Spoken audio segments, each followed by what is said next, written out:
Hello viewers, welcome to the cheerful beat. இன்னைக்கு இந்த வீடியோவில் பார்க்க போகிறது என்னன்னா, இறைச்சியிலேயே நம்ம எல்லாரும் விரும்பி சாப்பிடக்கூடிய இறைச்சி எதுனா அது சிக்கன் தான். அந்த வகையில் சிக்கன் சாப்பிட்றதுனால நமக்கு என்னென்ன நன்மைகள் இருக்குது, என்னென்ன தீமைகள் இருக்குது அப்படின்ற பற்றி தான் இந்த வீடியோவில் டீட்டெயிலாக பார்க்க போகிறோம். அதுக்கு முன்னாடி இப்போ தான் நம்ம சேனலுக்கு புதுசாக வரீங்க அப்படின்னா தயவு செஞ்சு சப்ஸ்கிரைப் பண்ணிக்கோங்க. பொதுவாக எல்லா இறைச்சிகள் போலவே கோழிக்கறியிலையும் எக்கச்சக்கமான ஊட்டச்சத்துக்கள் இருக்குது. அந்த வகையில் கார்போஹைட்ரேட்டுகள், புரோட்டீன் சத்துக்கள், பிற இதர வைட்டமின் சத்துக்கள் சிக்கனில் அதிகமாகவே இருக்குது. இன்னைக்கு இருக்கிற நான்வெஜ் ஹோட்டலில் நம்ம சாப்பிட போகும்போது சிக்கனை தவிர வேறு எதுவுமே இல்லைன்னு சொல்லுவாங்க. ஏன்னா அந்த அளவுக்கு சிக்கனை விரும்பி நம்ம எல்லாரும் சாப்பிட்டு இருக்கோம். பொதுவாக கோழி இறைச்சியில சாப்பிடக்கூடாத பாகங்கள் என்னன்னா, அதை ஏன் சாப்பிடக்கூடாதுன்னு பார்க்கலாம். முதலாவதா கோழியோட தலைப்பகுதியை சாப்பிடவே கூடாதாம். என்ன ரீசன்னா, கோழியோட தலைப்பகுதியில் மனிதனோட ஆரோக்கியத்தை அளிக்கும் பலவிதமான நச்சு பொருட்கள் இருக்குமாம். ஸோ அதனால நம்ம கோழியோட தலைப்பகுதியை சாப்பிடவே கூடாதாம்.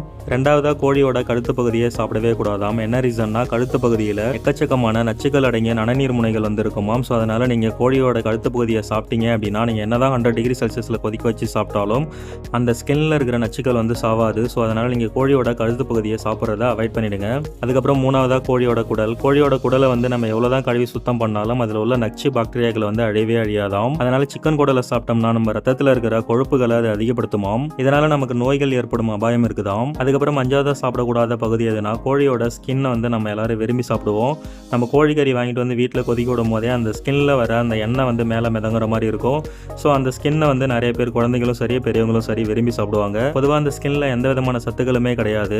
கோழி வளரும் போதே அதோட ஸ்கின்ல எக்கச்சக்கமான ஒட்டுணிகள் படிஞ்சிருக்குமாம். அதனால நம்ம அதை சாப்பிட்றத அவாய்ட் பண்றது நல்லது. ஓகே ஃப்ரெண்ட்ஸ், வீடியோட இறுதியா சிக்கன் சாப்பிட்றதுல எக்கச்சக்கமான நன்மைகளும் இருக்கு, தீமைகளும் இருக்கு. நான் சிக்கனே சாப்பிடக்கூடாதுன்னு சொல்லல. சிக்கன்ல இருக்கிற சில பகுதிகளை நம்ம சாப்பிட்றத அவாய்ட் பண்ணிட்டோம் அப்படின்னா பலவிதமான நோய்கள்ல இருந்து நம்ம காப்பாற்றிக்க முடியும். அதுக்கப்புறம் நிறைய பேருக்கு ஸ்கின் ப்ராப்ளம் இருக்கும், ஸ்கின் டிசீஸ் இருக்கும். அந்த மாதிரி ஸ்கின் ப்ராப்ளம் இருக்கிறவங்க சிக்கனை அறவே சாப்பிட்றத முற்றிலும் தவிர்த்திடணும். என்ன ரீசன்னா, சிக்கன் பொதுவாகவே அலர்ஜி செல்களை ஆக்டிவேட் பண்ணும். சிக்கன், மீன், முட்டை, கருவாடு, கத்திரிக்காய் இதெல்லாம் நம்மளோட பாடியில் ஏதாவது லேசா ஸ்கின் ப்ராப்ளம் இருந்தாலே போதும், அந்த அரிக்கிறது, சொரிஞ்சிக்கிறது, இந்த மாதிரி பிரச்சனைகள் இருக்கிறவங்க இதெல்லாம் நம்ம கண்டினியூஸா எடுத்துட்டு இருந்தோம்னா டெஃபினட்டா அது ஒரு நோயா கிரேட் ஆயிடும் ஃபியூச்சர்ல. இந்த மாதிரி அலர்ஜி செல்களை கம்ப்ளீட்டா நம்மளால அழிக்கவே முடியாது. நம்ம ரெகுலரா டேப்லெட் எடுக்கிற மாதிரி வந்துடும். அந்த மாதிரி உங்களுக்கு ஸ்கின் தொடர்பான பிரச்சனைகள் இருக்கிறவங்க தயவு செஞ்சு ஞாயிற்றுக்கிழமைகளில் சிக்கன் சாப்பிட்றத தயவு செஞ்சு அவாய்ட் பண்ணிடுங்க. அப்படி உங்களுக்கு ஏதாவது ஞாயிற்றுக்கிழமை சாப்பிடணும்னு நீங்க ஆசைப்படுறீங்க அப்படின்னா மட்டன் எடுத்து சாப்பிடுங்க.